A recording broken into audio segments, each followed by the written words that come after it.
Alrighty, so it's the day after the last busy midweek action. As this is the last time we're gonna have this many games that's gonna be happening in the middle of the week. Though originally we were supposed to have 12 games that happened. Turns out one of those games got postponed, and that game is FC Dallas versus Colorado. And I still have no word exactly when they're gonna be postponed to. Probably it's gonna be during the international break because that's kind of the only time when they can make up for those games, and those games are playing during the international break before decision day or basically makeup games before. So yeah, that's gonna be interesting to see when they're gonna make up that, and that could be a big game too, especially looking at the Western Conference. But speaking of the Western Conference, yeah, there was a lot of teams that were able to clinch their playoff position, and you knew that with how tight the standings is, and as games wind down, eventually teams are gonna clinch a playoff position. Which we saw 5 teams were able to do so. But in the East, we also saw teams that desperately need a win got exactly that. And one of those teams is the first game on top about, which is Charlotte and Toronto. Now, I'm not sure if this is just an indictment that Charlotte are very desperate to get 3 points, and this is exactly what the doctor ordered, or the fact that they play against Toronto FC, who, I mentioned the Santa Claus of MLS. It feels like TFC are the Santa Claus of MLS. They're giving up 3 points for free. This team is clearly in CU next season mode and don't really care for the rest of the season, and that's exactly what happened. Now, early on, a penalty was given to Charlotte after VAR deemed that Gavron brought down Josviak in the box. I'll tell you one player that at least in that TFC team that still care. It's their goalkeeper Gavron, and even though he made a mistake here, he's been very good. And I've said before, where next season, if there's maybe one piece that they can build on, he could be a feature piece, and that depending on the whole Sean Johnson situation, I'm not sure they're gonna bring back Sean Johnson unless if he's currently under contract, but yeah, they might look into him because he's been really good ever since he stepped in between the sticks for this TFC team. Now, that being said, like I said, he made a mistake here, bringing down Josviak in the box, which Shvedetsky steps up and he slots that penalty to make it 1-0 in favor of Charlotte. Shvedetsky then looked for another, but he missed high on the free kick. And then Capetti missed wide from close in the 14th minute. It was all Charlotte early in this game. You can clearly see that they're desperate to get a win in this one. They're looking for another. Though on the other end, Selena denied Vasquez, and this was kind of interesting because pretty much everybody just stand still. They were waiting for this free kick to be taken, and then Vasquez decided to whack at this one, trying to catch Kalina off guard. Now, to Christian Kalina's credit, he was not fooled by that, and so many times we see where a goalkeeper maybe be fooled by that, but nope, Kalina wasn't fooled by that. He was able to make the save out of that. Though he did also have to deny Benedeski from close range, and really Toronto started to get into this game as they were looking for the equalizer. That turns out to be false hope. That was really the only time that TFC looked like they were in this game. The Jacket then hits it high from close range before Strudetsky thought he scored a second. Only problem is that there was a offside call on the attacking sequence according to VAR, so that goal did not count. Gavran then robbed Capetti on the header, and besides the early mistake, as I said, Gavran he had really bought his game again, and really he was trying his best to hold Charlotte to just one goal heading into halftime. Though that didn't happen because penalty was given again to Charlotte, and this time is Coelho brought down. I think it was Shvedetsky, the one that he brought down, and Shvedetsky steps up to take the penalty, and he slots that one home. So yeah, 2-0 in favor of Charlotte. Shvedetsky then looked to go for his hat trick right on the stroke of halftime, but he missed wide there. But we do head to halftime with Charlotte leading 2-0. Now in the second half, Marshall Ruddy would hit one right to Kalina, but then in the 56th minute, Beckett would get his first career goal for Charlotte as he scored from Shvedetsky and Josviak, or should I say his first career MLS goal, that is, to make it 3-0 in favor of Charlotte. Gavran then denied Jones from long range, and again, I gotta feel bad for Gavran, really. Really, these 3 goals that he has conceded, it's not on him. Especially, well, maybe besides the first one, he conceded the penalty, but the other two, it's clearly not on him. The back line of TFC has just been non-existent for the past couple of games. Jones then hits it wide from the corner in the 80th minute, but in the end, Charlotte, they get a massive win in this one. Only their second win in the past 16 games, but they definitely keep their playoff hopes alive by getting a 3-0 win against Toronto. Shots in this one, 17 shots for the 6 that TFC had, 3 shots on goal for the 6 that Charlotte had, 6 shots off target for the 1 that TFC had. 2 shots that was blocked for the 5 that Charlotte has, and possession-wise, 62% possession compared to 38% possession that Toronto has in this game. And again, I don't know if this is an indictment that Toronto is just really bad right now and they're on point of winning the wooden spoon, or did Charlotte turn a corner? But Charlotte wouldn't care. They needed the 3 points to keep their playoff hope, and that's exactly what they have. Also, one side note about TFC is that you know how their new head coach John Herman was supposed to be on the touchline and supposed to take over the head coaching role in October. Well, it turns out that's going to be delayed now, and it's still Terry Dunfield that is there as an interim basis, and I think it's for the best because John Herman's got a lot to clean up this mess because there is a lot of problem right now with this TFC team, and I won't be surprised, as I mentioned in the moving forward series, there's going to be a nuke that is going to be dropped on this team, and there's going to be a lot of cleanup that needs to be made to get this team back to being a contender. But that being said, moving on in the next game, so for Cincinnati, their hopes in terms of getting the most point in a single season comes to an end in this one. But they face against a Red Bulls team like Charlotte, desperately need a win to keep their playoff hope, and that's exactly what happened. Though, yeah, they kind of had to hold on for a bit late in this one. In the first half, Amaya puts it high from long range before Harper would just miss an absolute sitter in the back post. I thought that chance kind of sums up the Red Bull season and maybe kind of seal their playoff hope. Apparently, the Red Bull saw that, and especially Frankie Amaya saw that, and he said that in the 12th minute he would score from Luquinhas to make it 1-0 in favor of the Red Bulls. Now, obviously, he didn't celebrate because Amaya, a former Cincinnati player, the guy or the team that drafted him, you knew that he wasn't going to be celebrating against his old team, but his old team kind of done him a little bit dirty there, especially the fans. They still booed him when he scored that goal. I mean, I understand. Yes, he fans probably are upset that Frank Amaya never really panned out during his time with Cincinnati, but do they really need to boo him? The fact that they decided to score against their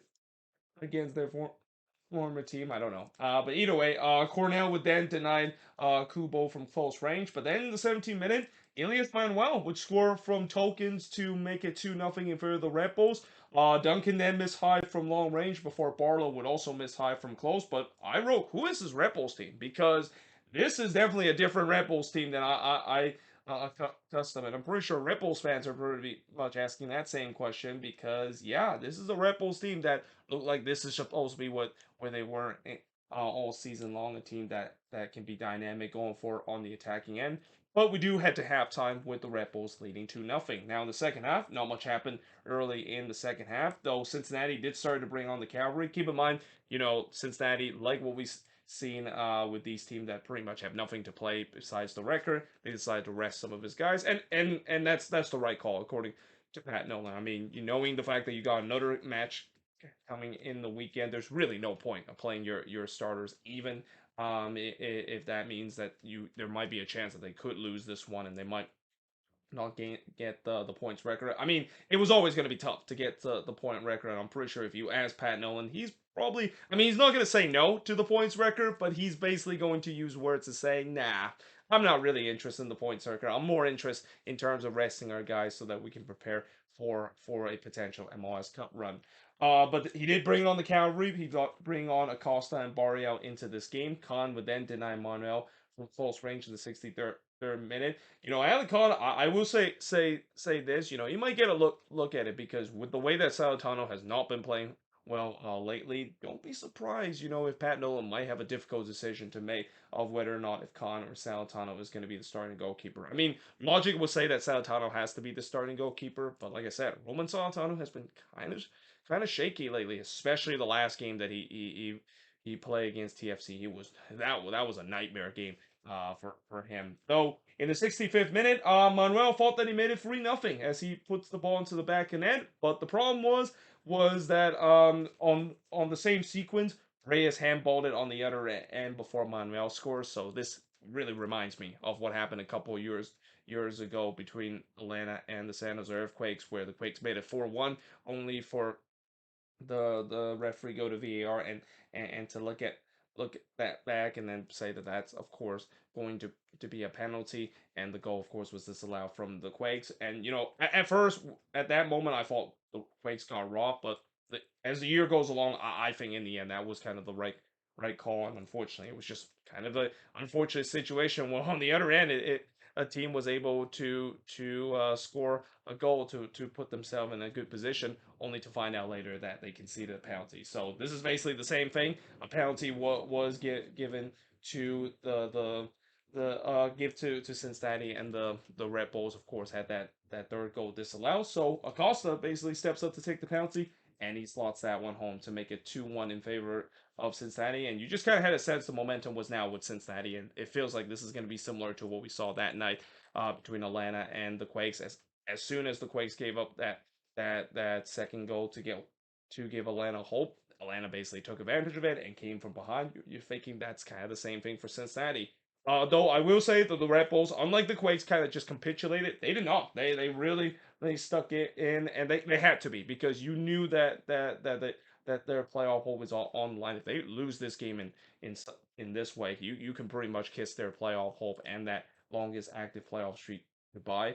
They were limiting the chances that Cincinnati has had. Vasquez then missed wide from close. But then in the 80th minute, we had a second yellow card that was handed out for Alvis Powell. But we do get 10 minutes of stoppage time, which if you're a Red Bulls fan, it's probably time to pray, even if you're a man up. Bupensa then hits it wide from close range before Barlow puts it high from long range. But despite the 10-minute stoppage time, Red Bulls survived. They got a massive 3 points in this one. By the way, Cincinnati did still lift the supporter shield after the game. Again, it's kind of weird the fact that you lift the trophy even after a loss, but I feel like that's kind of something similar to a couple of years ago, or last year in general, where didn't LAFC lifted their supporter shield even though they lost that game against Nashville on the final day. I mean, it's kind of awkward, but at least there is there's a trophy left, and this is legitimately an actual trophy left, unlike the wooden spoon that the Cincinnati team has been lifting for the past couple of years. But yeah, overall, big win for the Red Bulls in this one. Keep their playoff hope, and keep them in terms of where they are, a couple of points from going above the red lines. But the shots in this one, 15 shots to the 8 that Cincinnati has, 2 shots on goal for the 5 that the Red Bulls had, 7 shots off target for the 5 that Cincinnati has, 1 shot that was blocked for the 3 that the Red Bulls had, and possession-wise, 68% possession compared to 32% possession the Red Bulls has in this game. But moving on, in the next match, we got Montreal versus Houston. So miraculously, despite the fact that Montreal didn't get the home win that they desperately needed, they're still above the red line. I mean, I don't know how that is possible, but hey, I guess that is a good thing. Though again, the concern about Montreal is the fact that they got 2 games left, and one of them is going to be at home, but the decision day game is going to be on the road. And if their playoff hope is going to be decided on decision day, I don't give them a lot of chances, especially with the way that they haven't been very good this season on the road. But in this game against Houston, they were on verge of losing this one, and they were on verge of dropping below the red line, but they were able to rescue themselves right at the death of this game. Now, early on, Kyoto would miss wide from close range before Clark denied Kyoto from close.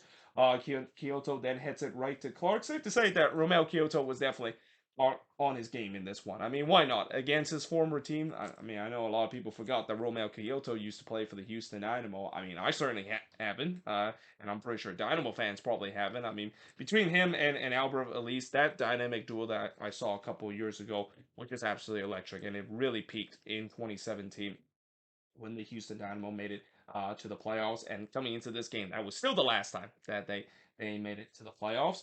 But they had a chance to clinch it tonight, and it definitely boosted it in the 10th minute as Autor would score from Kovetsky and Ibrahim to make it 1-0 in favor of the Dynamo. It was a lovely strike there from Autor. I mean, he usually doesn't score a lot of goals, but when he scores goals, it's going to be a banger. Charnier then hits it into the side netting before Siwas on the other end denying Kowalski.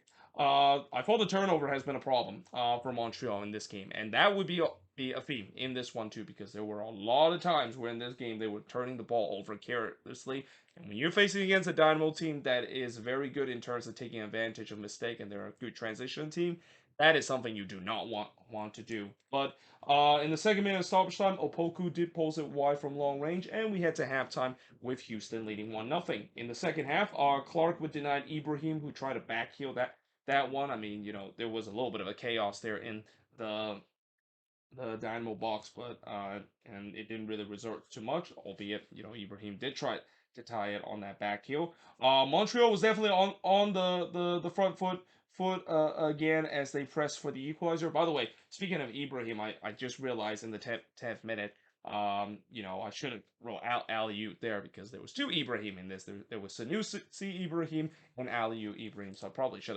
have signaled that, which is why maybe some might confuse. Wait, why is Ibrahim on the assist chart too? Doesn't he play for Montreal as well? And the answer is yes. There's two Ibrahim in this one, and the one that Clark denied was Sanusi Ibrahim. But again, Montreal was on the front foot. They were pressing for the equalizer. Lassiter would hit one right to Clark before Sanusi Ibrahim would miss wide from close. Siwas then denied Quinones on the free kick, and then Bear missed a sitter. I mean, he absolutely missed a sitter here, an empty net to shoot there. And with the way that Corey Bear has been very good this season, though I will say that he has cooled off a little bit lately. He has kind of gone through a little bit of a goal drought. You would expect him to put that one away. And I just feel like with that chance and with the way that this game is still 1-0, will that chance come back to haunt Houston, knowing that that was the chance for the dagger for the Dynamo to seal all 3 points on the road. Kyoto then hits one right to Clark before Bassi would hit one right to Siwas. And really, as the time winds down, Houston was in full bunker mode. They were looking to try to hang on to the lead. It looked like they did just enough because after Laster puts it wide from close range, the clock was winding down. But literally the last kick of the game, Lassi Lappanainen scored an absolute goal also in the 6 minute of stoppage time, which, by the way, this won't be the last time we've seen a goal being scored in the last kick of the game in this match week. But yeah, that goal definitely could prove important for Montreal, especially at least for now. They're staying above the red line to tie the game up at one apiece, and that would be the final score of this game. The good news for Houston is because other resort around them kind of got in their favor, they still clinch their playoff position, and that they will be making the playoffs for the first time since 2017. Which, again, if you're a Dynamo fans, I mean, as much as you're disappointed that you gave up a late goal, I mean, you have to be happy about that. It's been a long time since the Dynamo has made it to the playoffs. I mean, they, along with the Chicago Fire, has the longest active with playoff of appearance streak in MLS right now. So the fact that they finally were able to make it, and especially what a season it's been for them, and especially of what Ben Olsen has done to this team. I mean, they absolutely deserve to make it to the playoffs. But still, they did had to settle for a point in this one, as the shots in this one, 16 shots committed, 9 that Houston had, 4 shots on goal for the 7 that Montreal had, 6 shots off target for the 2 that Houston had. Both team had 3 shots that was blocked, and possession-wise, 58% possession compared to 42% possession that Houston has. And as I said, for Montreal, yes, they got the equalizers to salvage a point. It's more point drop at home. And again, I've said this before, they cannot afford to drop points at home because, even though they're above the red line, I think they don't control their own destiny right now because there are still a team behind them that have a game in hand over them, and they are only less than 3 points from catching them in that ninth position. But that being said, moving on in the next match is New England and Columbus. So yeah, this was kind of a game where it looked like it was going to end in a draw, but then Columbus were able to then scrap themselves all 3 points late in this game. Now, early on, Boateng would puts it high from long range before Zawadzki would launch one high in the 10th minute, or the 13th minute, that is. But in the 20th minute, Columbus takes the lead. It's Diego Rossi. He scored from Matan and Morris to make it 1-0 in favor of Columbus. It was a great team build-up, which is something that we're so used to under Wilfred Nancy kind of team. Cucho then looked for the second, but he missed high and wide here. Cucho was very active in this game, and we're very unlucky not to get a goal in this one. But there was no doubt that Columbus was pushing for that second goal, though on the other end, Jones did look to equalize, but he was denied by Schulte, and what a great save that is from Schulte to deny Jones, because DeJuan Jones basically went Messi mode there. He basically took on the entire Columbus Crew defense and just cut them open, but just the finishing wasn't there. Edwards Jr. then denied Farsi after just a bad giveaway there from New England. Before on the other end, Schulte denied Boateng from close range. So both goalkeepers were made to work to keep this one at a 1-0 scoreline. Both of these teams were pressing for the next goal, but we don't get it as we head into the second half. Though we didn't have to wait long for the next goal, because after Rossi missed wide from close range, New England ties it in the 48th minute, and he can't stop scoring. Thomas Shankly. I mean, it feels like he's on the score sheet every single game. I mean, who would have thought that he would be a goal scoring threat for this New England team? I mean, a couple of weeks ago, we probably would have never heard of this guy, but he provide that goal scoring spark for New England. And on top of that, he's been scoring some amazing goals there from long range. But he scored here from Jones and Heel to tie the game up at one apiece. Mark Anthony Kay then missed wide from long range before Chancalay tried to get his second, and he almost did if it wasn't for the post getting in the way from long range. But there was no doubt the momentum was with New England. They were pressing to try to get the lead. But Cucho, it looked like he got the lead back for Columbus. The problem was he was in an offside position, so the goal was disallowed because of that.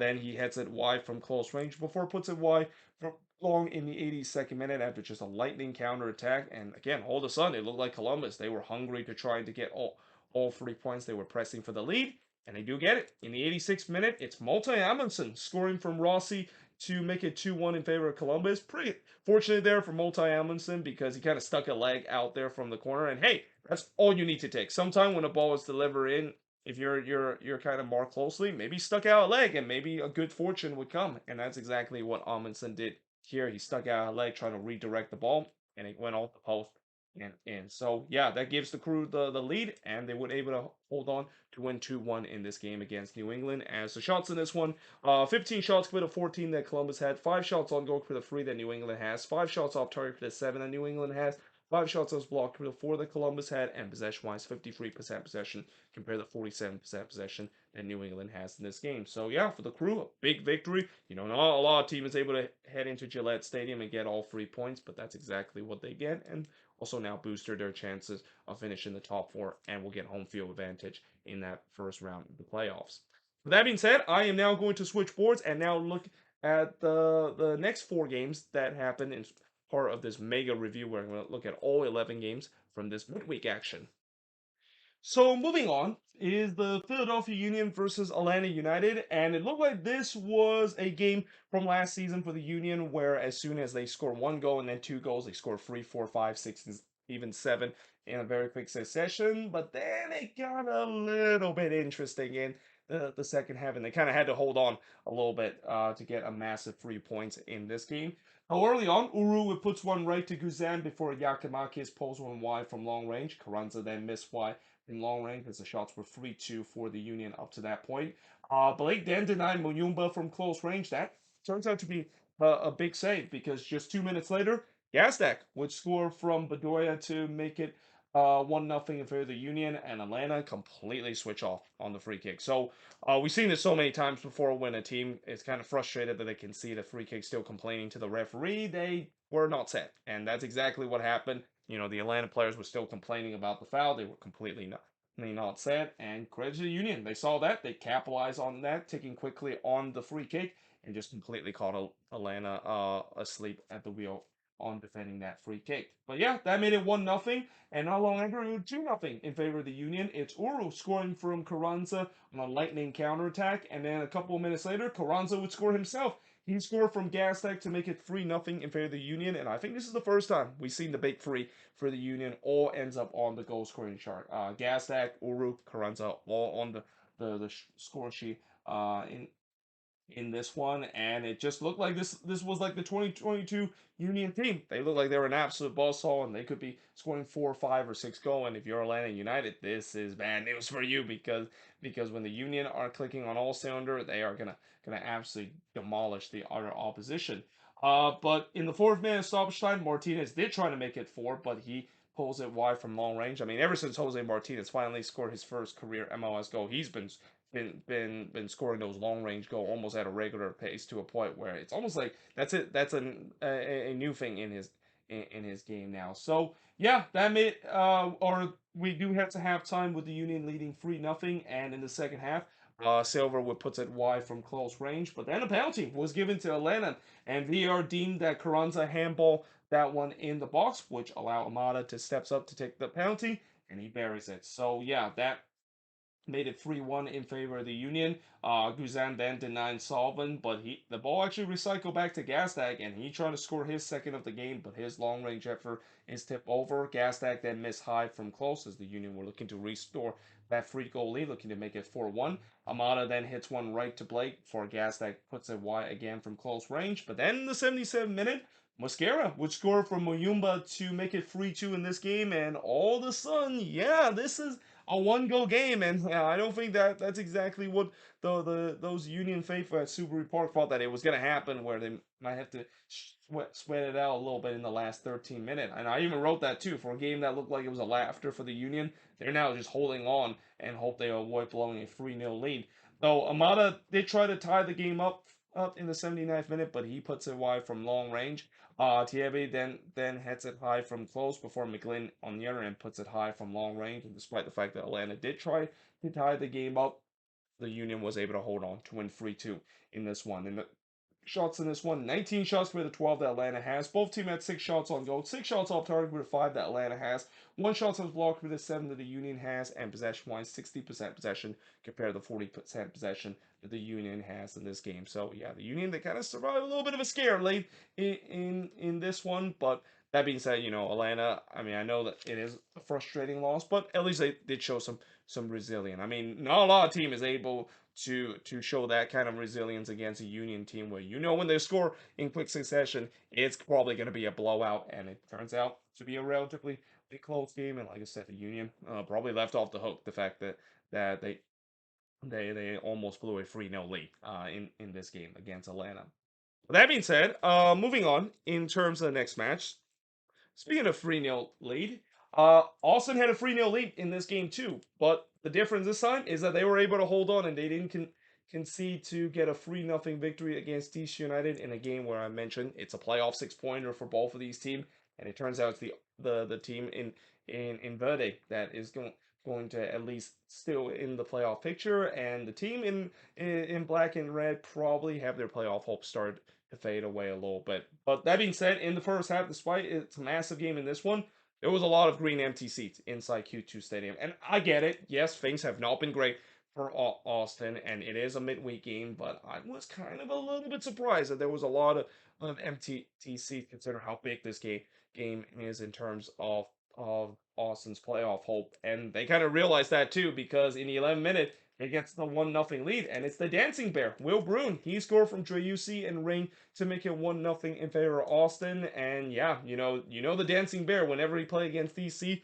he loves playing against them because he has scored the most against them in his career, and he had another one here to make it 1-0 in favor of Austin. Rigoni then looked for a second, but he missed high there. But there was no doubt that it was a lively start for Austin, and they look like they were the one that desperately need the 3 points to keep their playoff hope alive. And little do we know, they were rewarded by that just a couple of minutes after I wrote that by scoring the second goal. It's Dreyusi scoring from Ring here to make it 2-0 in favor of Austin. I'll tell you what, it was a miracle, the fact that Sebastian Dreyusi was available in this one, because the injury that he suffered just about a week and a half ago, it looked like he was going to be out for a bit, and you wonder maybe he's kind of playing hurt right now. Well, in this game, it definitely didn't show that, but you can see that when we get to this time of the period, it doesn't matter if a player is playing hurt or whatsoever, they're going to trying to drag their team even if they're playing hurt, and that's what Ryusuke is trying to do. I mean, he's just such a the key component to that attack, where you just saw in the last game against the Red Bulls when Dreyusi is not available for this team. Yeah, this Austin team is pretty much hopeless.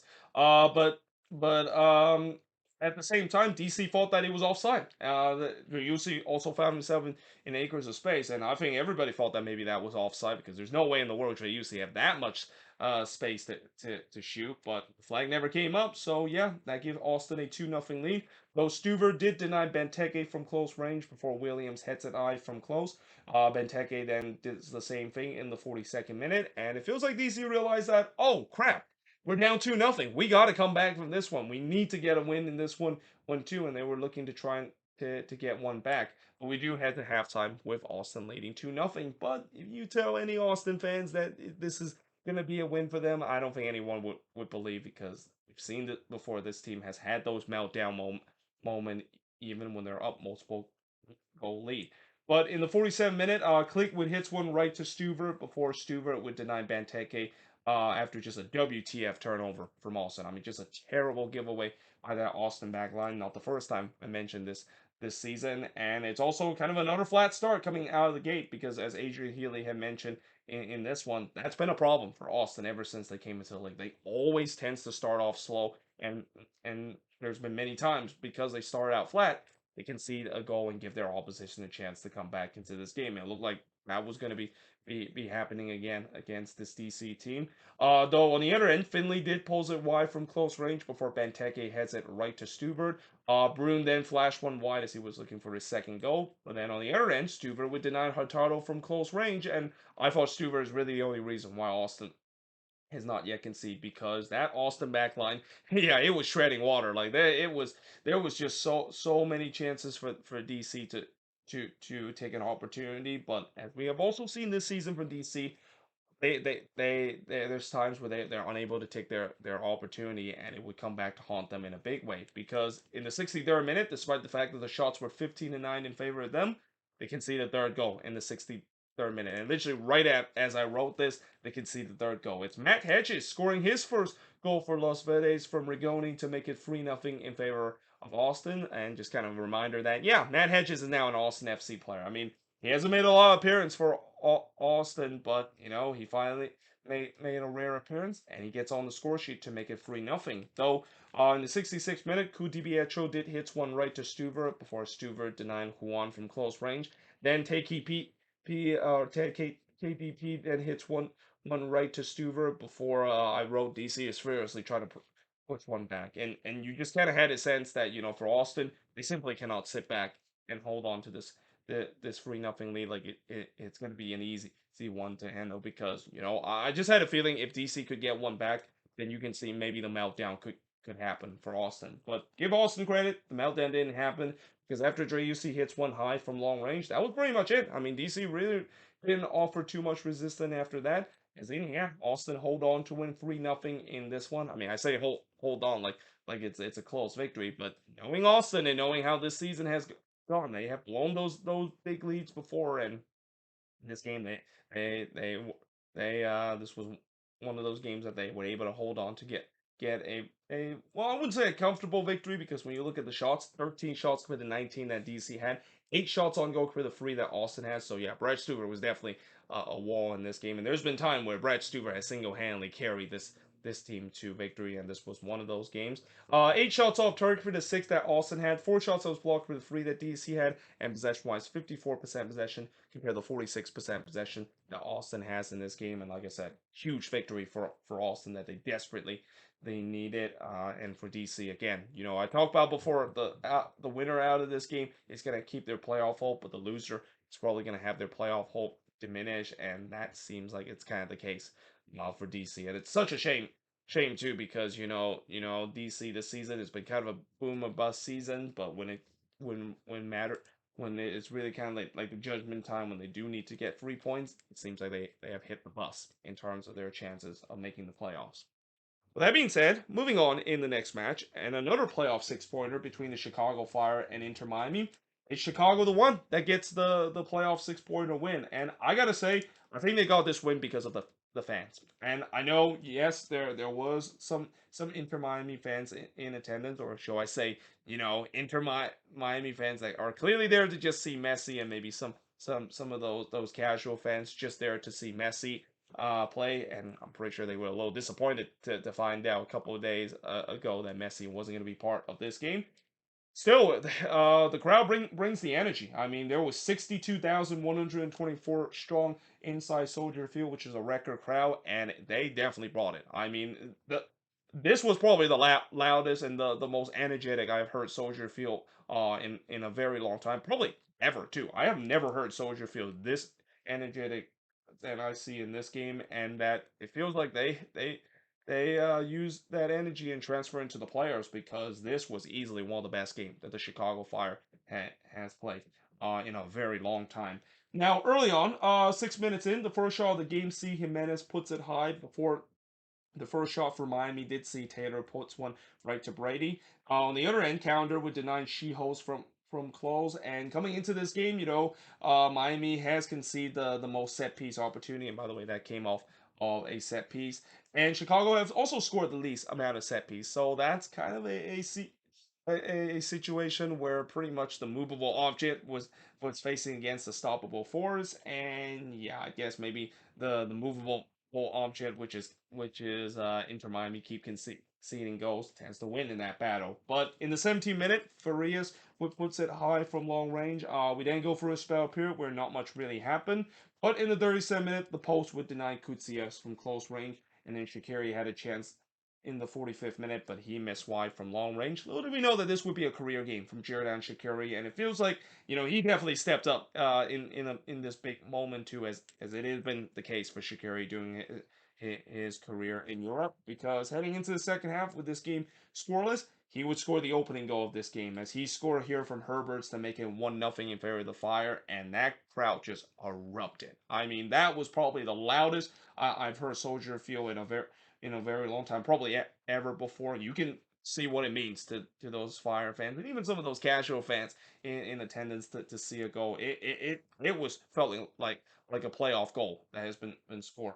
With how loud that the Soldier Field erupted when that goal was scored. But then in the 52nd minute, the goal, of course, that the Fire had looked like it was going to be gone quickly, because a penalty was given to Miami after Jonathan Dean handballed this one in the box. So yeah, that gives a penalty for Miami in this game. By the way, did I mention that back in the 11th minute, Taylor hits it right to Brady? I do apologize. It wasn't Brady that he hits it. It was actually Jonathan Dean that was in goal in this one. But nevertheless, in the 53rd minute, from the penalty spot, Miami was able to tie it up. It's Joseph Martinez steps up to take the penalty, and that ties the game up at one apiece. Farias then puts it wide from close range before Kamaski would miss wide as he was in on goal, and there was no doubt the momentum was with Miami. And we've seen this before, where even though Miami doesn't have Messi, they still have enough quality going forward to score goals. But the question is, can they able to get that second one? Well, the answer is no, because instead the Fire would get that second goal and retake the lead. It's Haile Selassie scoring from Herberts here to make it 2-1 in favor of Chicago, and that just came off of a terrible turnover from Miami, and that's been an issue for this Miami team, even with Messi arriving. And this is where I go back to what I said in the preview, where as much as I know the loss of Lionel Messi is big in terms of going forward on the attack, I think it's kind of being overshadowed because of how big of a miss they missed Jordi Alba. Because Jordi Alba really have provide some good presence in terms of that defensive line, and you can see that with him not being there, that defense has started to reel its ugly head again and turning the ball over uh, terribly. In fact, that's not, won't be the only time that they concede a goal because of a bad turnover. Because in the 66th minute, Haile Selassie would score again. This time he scored from Doumbia to make it 3-1 in favor of Chicago, and not long after, Shaqiri would get his second goal as he scored from Jimenez to make it 4-1 in favor of the Fire. The floodgates were just completely blown open, and not to mention that goal that Shaqiri has scored. While it was a lovely goal and kind of a vintage shooter and Shaqiri strike, probably wouldn't happen if Miami didn't turn the ball over again. And again, Miami was just getting punished every time they turned the ball over in their own half. Herberts then tried to make it number 5, but he hits one right to counter. But it doesn't matter, because in the end, the Fire get a big 3 points in this game. Not only a big 3 points, but now catapult themselves into the playoff position and into 8th place with a 4-1 win against Miami. The shots in this one, 15 shots for the 10 that Miami has, 2 shots on goal for the 7 that Chicago has, 5 shots off target for the 3 that Chicago has, 5 shots that was blocked for the 3 that Miami has, and possession-wise, 63% possession compared to 37% possession that the Chicago Fire has in this game. But honestly, the Chicago Fire, and really for their fans, deserve this moment. They absolutely deserve this moment with the hell that they've been going through for the past decade. And even though I know some Fire fans will still say, and especially the most pessimistic will say, well, it's just one win, and that seems like they're going to still find a way to collapse in the last couple of games to miss out on the playoffs. At least for tonight, what a special night this was for Chicago, and what a special night it is for their club too. Because as I said before, I don't think I've ever have seen such a crazy atmosphere. And just not only this was just a playoff atmosphere at Soldier Field, But if you wouldn't know what this game is, and you wouldn't know that this is a regular season game in MLS, you would have said that you would have thought that this was MLS Cup, because this looked like an MLS Cup atmosphere with how loud it was and how much of an atmosphere it was. And again, I know this was a big occasion because Messi was supposed to play in this game and he didn't. But at the end of the day, the big occasion was really the Chicago Fire getting a massive victory to now really propel their chances of finally making the playoffs for the first time since 2017. But that being said, moving on into the last game on this board is Nashville versus Orlando. So, while this game was very energetic, this one was not. In fact, would want to share my condolence to anyone that actually attended this game, and if you're a neutral and a Nashville fan, watch this game, because yeah, this was one of those games where pretty much that nothing really happened, and you can kind of tell too. I mean, I try my best in terms of write as much notes as possible, but that's really kind of what I came up to. In the first half, Pico would puts it wide from a lightning counterattack, and really, I think when you look at this game, the person that enjoyed this game is probably Orlando City fans, because they got another big road win. But Pico missed high from close after just a bad turnover from Orlando. Nashville thought had started well. They were looking deadly on the transition. Little do we know that that was not going to be the case throughout this entire game. Leao then puts it high from long range, but then in the 44th minute, Orlando would get the opening goal of this game. It's Duncan McGuire scoring from Ojeda to make it 1-0 in favor of Orlando City. With that goal, Duncan McGuire has now hit double-digit goal, and he, I believe, become the fourth player that was drafted in the first round of the Super Draft to hit double-digit in his rookie season. And again, I've said this before, and I'll say it again. I don't think anybody would have thought that Duncan McGuire would be a guy that would be the problem in terms of their number 9 spot. Like, many people were thinking that Arjan Kara was going to finally break through, and it turns out that was not the case. I mean, to a point where McGuire really started scoring so many goals that he basically phased out Kara to a point where he's now no longer with Orlando City. And I'll also say this. It's basically the second coming of Daryl DK. I mean, remember when Daryl DK brought into the scenes, and he turns out to be huge for this Orlando City team before now moving to Europe, and that yeah, he hasn't really been doing so well in Europe, and I'm just hoping that's not going to be the same case for Duncan McGuire. But at least in terms of his early career, he has definitely stepped up, and I won't be surprised if he keep this pace. He's going to be sold off to Europe for another big amount of money, just like when Orlando got for Daryl DK a couple, well, or just last year, that is. And also that was the first shot for Orlando too. So yeah, Orlando basically did nothing in the first half, and they took one shot, and it's in the back of net. So kind of efficient for them to get the opening goal right on the stroke of halftime, and that would be the score line heading into the halftime too. Now in the second half, yeah, not much really happened early. In fact, we had no shots on goal for the first 20 minutes of the second half. In fact, we didn't have our first shot of the second half until the 87th minute of this game. That just shows you how nothing really happened in this one. It saw Urso puts it wide from long range. One other note, Lovitz actually got his second yellow card after a foul there. It would have ended the game for Nashville either way, because that was really the last kick of the game. So that's got to suck for Nashville, and especially for Daniel Lovitz. The fact that not only you commit a foul that pretty much end the game, but then just the double whammy of getting yourself a second yellow card, and now not being able to have their one of their center back in the next game. And yeah, in the end, in a relatively forgettable game, it was Orlando winning 1-0. And to show you how unforgettable that was, the shots total, 8 shots committed, just 2 that Orlando has. That is probably the fewest amount of shot that I've seen a team able to get a win on the road. Only 1 shot on goal in this one.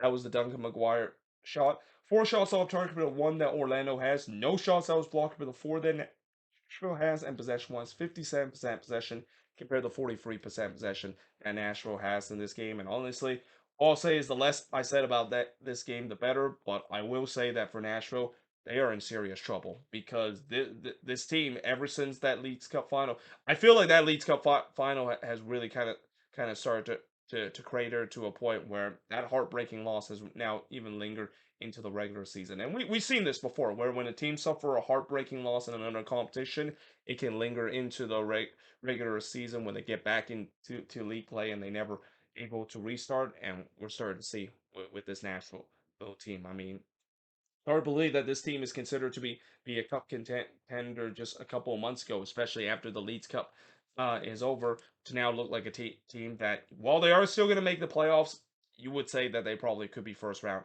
at because of how they've been playing in the past couple of games. But that being said, I am now going to switch board again and look at the last free game to finish off this mega review of match week number 36. All right, so now I'm going to review my personal hell game between LAFC versus Minnesota United. And really, the only silver lining out of this game is that because this was such a blowout, I basically started watching these two games and paying attention more comprehensively than this one. But that being said, it was still ugly.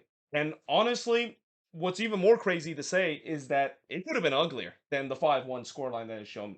Minnesota could have easily conceded 8 or even double-digit goal if it wasn't for Dane Sinclair making some big save in this. And even him did not have a good game in this one too. Though early on, it looked like things were all rosy for the Loons. As 4 minutes in, Hassani Dotson would score to make it 1-0 in favor of Minnesota. That was the first shot of the game for the Loons, and it looked like they're in for another good road game, right? Well, that's all the fun that they had, because just 2 minutes later on the other end, Bawanga finally ends the goal drought for LAFC as he scored from Bogush to tied the game up.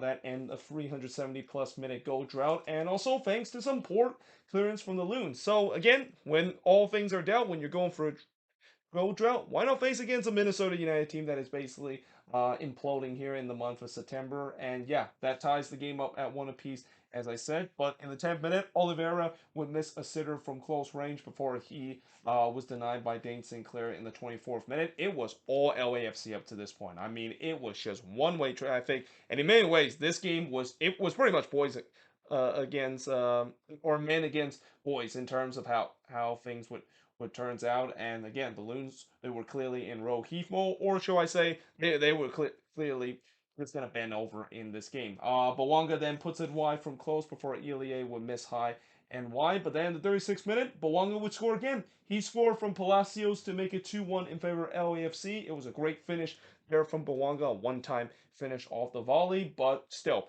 just who in the world was marking Denise Bawanga there? Like, you cannot leave a guy that is literally the most dangerous attacker, and a guy that is single-handedly look like at this point carrying this LAFC team on the attack wide open like that. But yeah, that made it 2-1 in favor of LAFC. Then Dane Sinclair would deny Oliveira twice in a span of 2 minutes, and Oliveira is clearly still stake bin. So while LAFC finally broke through in terms of the goal drought, and I think this should surprise no one, the fact that as soon as they break their goal drought, the floodgates were flown open in terms of the goals that they didn't score. That is not the case for Christian Oliveira. He's still stank bin in this game despite having easily at least 5 chances in this one, getting the opening goal, or actually getting a goal himself. But a guy that did get a goal in this one is Bawanga again, as he complete his hat trick in the first minute of stoppage time, and once again some bad clearance there from this Minnesota United defense, who basically didn't show up whatsoever in this game. And also Dane Sinclair, as I mentioned, as much as he did at least keep this one not to be just even a more uglier loss that the Loons were about to suffer. He should have done better in terms of that. Like in the near post, when you're a goalkeeper, I don't care how hard it is hit, you cannot be being in your near post that easily. I think that one was savable for Dane Sinclair. But we do head to halftime with LAFC made it 3-1. And the second half, the question is, can Minnesota respond? Well, no, because literally came out of the gate. Tapias unfortunately would score an own goal to make it 4-1 in favor of LAFC. That goal basically sums up the Loons' September and the collapse to a point where they are going to most likely miss out on the playoffs. And to make matters worse, in the 67th minute, Christoph would make it 5-1 in favor of LAFC. By the way, by the time the fourth goal was scored, I basically kind of stopped paying too much attention to this game. I didn't really write too much notes in terms of what happened. In fact, I actually did go back to watch the highlights in terms of what happened, and some of the highlights of some of the goal that's being scored. So these notes that I put actually were not notes when I first took it on my notebook. This will actually be later on when I decided to just kind of go back to the highlights to relive the hell game that I've watched in this game between Minnesota and LAFC. Dane Sinclair then denied Kristoff from close and his second before he denied Oliveira again from close range. And then he denied Kristoff from close in the 80th minute. Again, I think Dane Sinclair would actually had 9 safe in this one. And that I think that was the most save out of any goalkeeper in this week. And yet he gave up 5 in this one because again, that defense for Minnesota, non-existent whatsoever. And again, as bad as this seemed for the Loons, it could have been a lot worse. This could have been 8 or 9 nothing in favor of LAFC, or 8 or 9-1 in favor of LAFC up to this point. Garcia then had a rare opportunity for Minnesota, but he missed wide there. And then, just for good measure, Dane Sinclair would deny Palencia from close range, as in the end, ugly resort for Minnesota, but a resort that LAFC desperately needed to try to boost their confidence and get ready for the playoffs as they win 5-1 in this one, and the shots in this one 29 shots compared to 7 that Minnesota had. 14 shots on goal compared to the 2 that Minnesota has. 4 shots off target compared to 12 that LAFC had. 3 shots that was blocked compared to 1 that Minnesota has. And possession-wise, 59% possession compared to the 41% possession that Minnesota has. And while I'm not really one that is fully on the Heath out wagon before coming into this game, and as much as maybe a lot of people are clearly jumping on, I'm pretty close in terms of jumping on that. I mean, this kind of sums up September in a nutshell for this Minnesota United team. It's just been absolute collapse to a point where even though I know some will say that this is just one game, and I know that they're still well within range of making playoffs, but when you look at this kind of performance and you look at how they've been playing in the month of September, there is no way in hell you're gonna tell me the fact that they're going to make the playoffs. And now watch how they're gonna do that on Saturday, get a big win against the Galaxy, and somehow sneak into the playoffs because I said that. But in all kidding aside, something's got to change with this team, and I think in this offseason I think there has to be some changes that is being made, because as much as I said that this is a very well talented team, there are definitely a lot of flaws in this team, and I think the flaws has to be that midfield and defense, especially the midfield. I mean, the midfield has been shambolic these last couple of games, and that's gonna have to change. And then also you got to question Adrian Heath and the fact that, is this it for him? Do they decide to pull the trigger? I mean, I get it. Yes, he has been able to guide this team to regular playoff appearance, but besides that one match go run that they had in 2020, he has not done much else to say that he deserved to stay with this team for the next couple of years. And again, some decision that he's been making has just been, been idiotic at time. And yeah, this is kind of a resort when you talk about a head coach potentially getting fired. I think the only reason why probably Adrian Heath hasn't been fired is because he's been there for a long time. He does get that loyalty and get that bonus, the fact that he's been there for a long time, that the front office is going to reluctant to fire him. Because if this was a resort that maybe Adrian Heath just came in or just a year or two into his reign, he would have been probably booted out after this. But because he's been there for a long time, I think that's where you can see the front office has that reluctancy of firing him. But that being said, this is where the Loons fan base might have to do something to change that. Again, I won't be surprised there's going to be some frustration that could be shared in the stands. I mean, I know some have said that they should stop attending games. I don't think that's going to happen. I think Allianz Field is still going to be full, no matter what. But there's definitely going to be some voice of frustration that could be, and it could start with a supporter group too.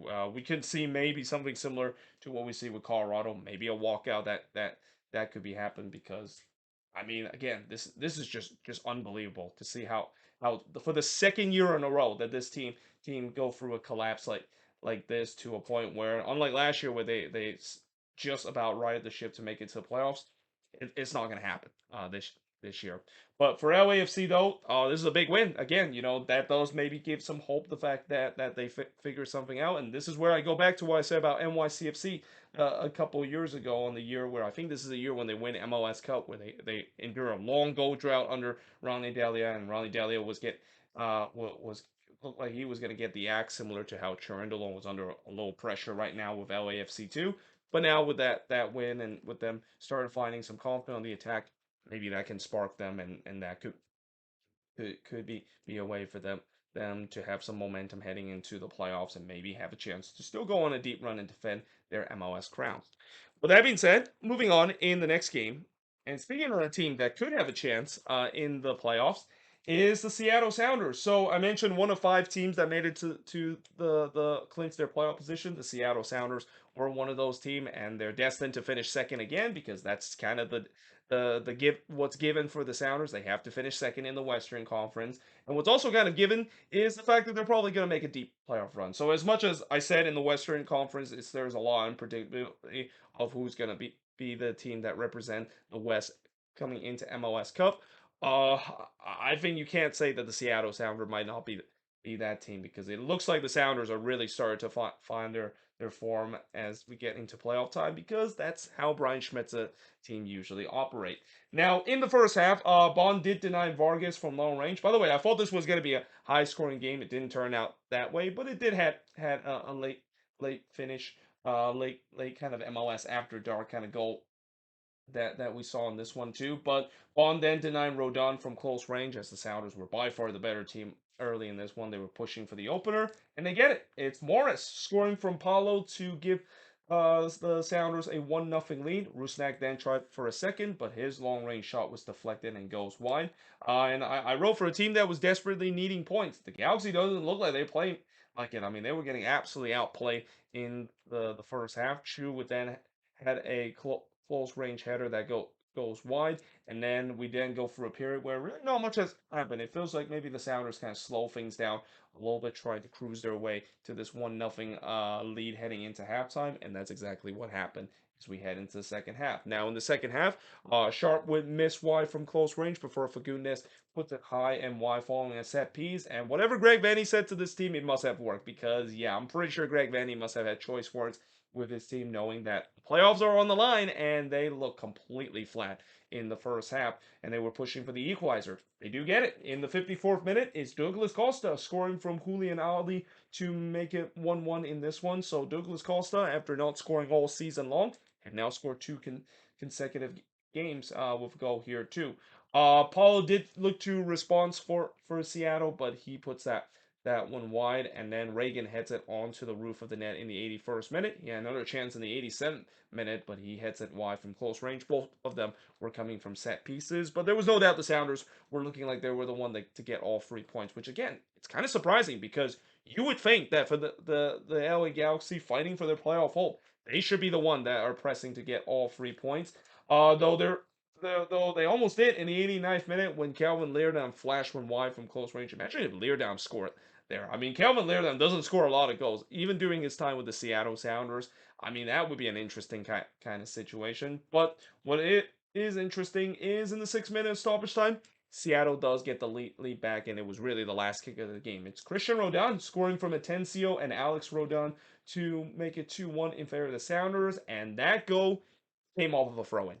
Yeah, anytime when a goal came off of a throw-in, you know that has to be criminal defending on the opposition, and it was for the Galaxy. I mean, just bunch of ball watching in the box, and Christian Rodon completely left unmarked there. Just some criminal defending there from the Galaxy, and that goal, of course, gets the win for the Seattle Sounders, and that goal also might have synced the Galaxy playoff hope. As in the end, the Sounders, as I mentioned, they won 2-1 against the Galaxy. The shots in this one, 18 shots with a 5 that the Galaxy had, 1 shot on goal compared to 4 that the Sounders had. Both teams had 7 shots off target, 7 shots that was blocked compared to 1 that the Galaxy had, and possession-wise, 56% possession compared to the 44% possession the Galaxy has in this game. And I don't blame the Galaxy fans being very upset after this performance. I mean, when you're basically having fringe playoff hope and you're trying to get that and you put out that kind of performance, yeah, it seems like them along with Minnesota looks like could be a team that are probably heading the wrong direction and probably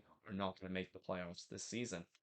With that being said, moving on in the next match, and another team that is also heading to the playoffs is the Vancouver Whitecaps. So the Whitecaps, they're back in the playoffs after a 3-0 win against St. Louis. And, for St. Louis, obviously, just like what I said about Pat Nolan and him resting some of his guys, St. Louis kind of did something similar too, although, they did still have some starters. I mean, they still have Edouard Leuven pulling the string, but they did rest at some of their starters. They didn't have Joe Klaus in this game, and they also rested Berkey too. I think this is the first time we've seen St. Louis didn't have Berkey in goal, and it was actually the backup goalkeeper Ben Lund that was in goal in this one.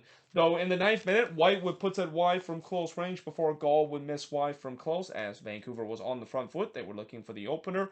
There was a check to see if there was a potential penalty for the Whitecaps. The VAR says no. And then Larea would put it high and wide in the 28th minute, and it was all Whitecaps up to this point. They were pressing to get the opening in this one, and they thought they got it in the 37th minute when Ryan Gull puts it into the back of net. The problem was he was in an offside position, and VAR saw that, so the goal was disallowed, and we do head to halftime scoreless between both of these teams. Now in the second half, Takaoka denied Jackson from close before Bloom puts it wide from long range, and St. Louis, they kind of woke up. It seems like they were now the one that was looking for an opener. Now, unlike what we saw Pat Nolan did when Cincinnati played against the Red Bulls, where he decided to bring in the cavalry.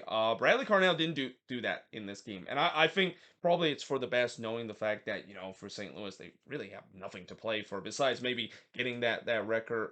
For the most part, an expansion team, which they can always get it in these next couple of games, but really they really have nothing to play for, so that to make sure this team stay fresh, don't risk it and put some of your starters just because you can get a win in a relatively meaningless game. However, for the Whitecaps, that doesn't seem like it's the case because they still need to get a win in terms of making the play or clinching their playoff position, and they got a big chance to do so because after Stroud puts it wide from close range, they broke through in the 58th minute. And who else but Brian White, who now have 15 goals this season. I mean, this has been a career year for Brian White. And mind you, he started slow this season. I mean, he didn't get off his schneid until in the second half of the season. I mean, his combination and his dynamic duel between him and Ryan Gaul was just incredible. But what's kind of interesting is that this wasn't actually Ryan Gaul that got the assist. It's actually Renko Veselinovic, a guy that you would think he would be the last guy to get an assist, because usually you don't see defender gets assists. But here he just pumped up a route one ball, started a counter attack, and yeah, St. Louis got caught in terms of it, and the Whitecaps take a 1-0 lead. So London denied Blackman from close range in the 70th minute before he denied Ahmed from close, as the Whitecaps were looking put this game away, and they do it in the 82nd minute. It's Sebastian Berhalter scoring from Ryan Gold to make it 2-0. Definitely a contention for goal of the week because that was an absolute rocket there from Sebastian Berhalter. And then 6 minutes stoppage time, Richie Larea would score his first career goal for the Whitecaps as he scored from Attico B to make it 3-0 in favor of the Whitecaps. And yeah, with that, the Whitecaps clinched a playoff spot. Vanni Sartini's team is back in the playoffs for the first time since 2021, and with that, it's also a 3-0 win that they had in this one against St. Louis. And the shots in this one, 19 shots compared to 6 that St. Louis had, 2 shots on goal for the 7 that the Whitecaps had, 7 shots off target compared to 2 that St. Louis had, 2 shots off the block compared to 5 that Vancouver has, and possession-wise, 55% possession compared to 45% possession that St. Louis has in this game. I mean, this was always a game the Whitecaps was going to win, knowing the fact that St. Louis is going to rest some of their guys. But you never know. We've seen it before, where sometimes the backup brigade can provide a bit of a surprise. Not so much in this game for St. Louis, as the Whitecaps took full advantage of St. Louis not really playing their best team coming into this game. But there you have it. That is pretty much it in terms of the review of all these games from match week number 36. If you make it to the end of this video, congratulations. Or, if you made it probably because of the timestamp, still, congratulations in terms of making it to the end here. But either way, hope you guys enjoyed this video. If you do, make sure you like, smash the subscribe button. In these upcoming days, we got another match week coming up. In fact, for most of these teams, this is going to be the penultimate match week, because after that, besides some makeup games that we have in the midweek action, or even in the weekends action during international break, decision day is not long from now. It's only a couple of weeks from now, and this is where it gets to even the most interesting part of the regular season, where they're for both conferences, there's a lot of storyline. Seedings obviously is one of the big storylines, especially in the Western Conference, because it's still tight, but also the playoff spots, because the playoff spot for both conferences is still up for grabs, and I won't be surprised by the time when we get to decision day, I can still decide who, of course, is going to make it to the playoffs. Like, I don't think we had a season where both conferences have playoff spots still up for grabs simultaneously, but it seems like we're heading to that. It should be a very exciting decision day that we're about to encounter. But for now, we're gonna be talking about the penultimate match week in just a bit. In fact, I'll probably do it right after this video. But until then, hope you guys enjoyed this video. If you do, make sure you guys leave a like, smash the subscribe button, and yeah, I of course will see you guys next time.